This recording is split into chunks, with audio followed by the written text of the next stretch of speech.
To our channel. हमने जैसे ही last class हम लोगों ने क्लास 6 की एनसीईआरटी ख़त्म कर दिया और मैंने जैसे आपको बता ही दिया था पिछले लेक्चर में कि मैं एक फ़्लो लेने वाला हूँ। फ़्लो इन द सेंस की ज्योग्राफी चालू की तो पूरा ज्योग्राफी 8 तक जाऊँगा, फिर हिस्ट्री चालू करूँगा पूरा 8 तक जाऊँगा, पॉलिटी चालू करूँगा पूरा 8 तक जाऊँगा।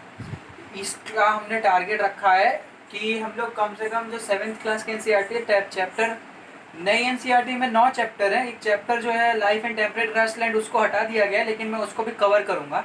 सो कुल मिला के 10 चैप्टर हैं।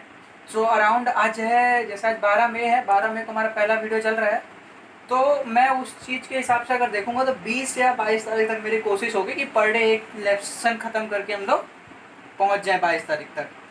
और उसके बाद जो क्लास 8 की एनसीईआरटी उसमें 6 एक चैप्टर है, तो उसको भी हम लोग इसी तरह से 6 दिन में कवर करने की कोशिश करेंगे। ये हमारा कुछ प्लान रहेगा।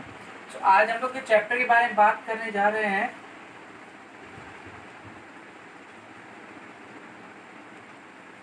वो है एनवायरनमेंट। एक्चुअली ये पूरी बुक का ही नाम आप एनवायरनमेंट देखेंगे, इसका मतलब क्या है कि यहाँ हम लोग इस पूरे क्लास 7th में ही एनवायरनमेंट की बात करने वाले हैं। हाँ, एनवायरनमेंट के बारे में बात करेंगे। पूरा का पूरा क्लास 7th से ही हम लोग एनवायरनमेंट में चल रहे हैं।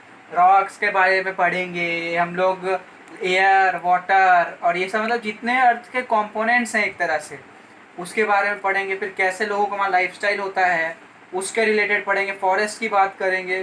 So starting with environment. Environment में इतना बोले जा रहा हूँ, पकड़ पकड़ किए जा रहा हूँ, लेकिन एनवायरनमेंट होता क्या है।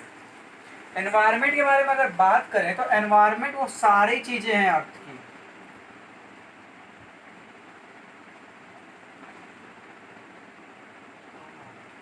मतलब वो छोटे से पत्थर के कण से लेकर के बड़े से बड़ा झील हो गया, आपका पहाड़ हो गया, सारा कुछ एनवायरनमेंट के अंदर आता है। Okay.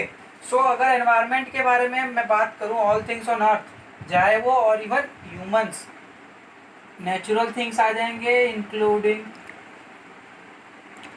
Humans and human made substance.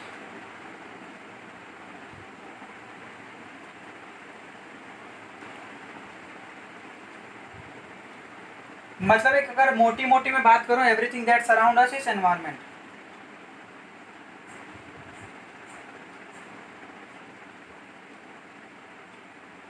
Okay, that's around us is environment. और एनवायरनमेंट से हमें हमारे जीवन जरूरियात के लिए सारी चीजें मिलती हैं।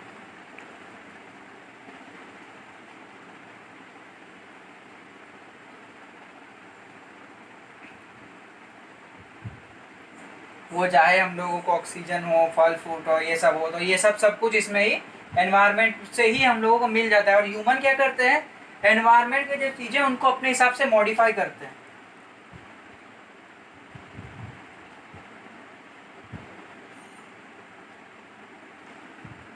अभी मॉडिफिकेशन कैसा होता है ह्यूमंस का, वो लोग क्या करेंगे, पेड़ों को काटेंगे घर बनाने के लिए। उससे क्या होगा कि ऑक्सीजन में कमी आएगी, रेन में कमी आएगी, इवन भी pollute the air with the help of the smoke of the cars, other vehicles and the chimneys वगैरह। सो इस तरह से एनवायरनमेंट में मॉडिफिकेशन भी होता रहता है। ओके।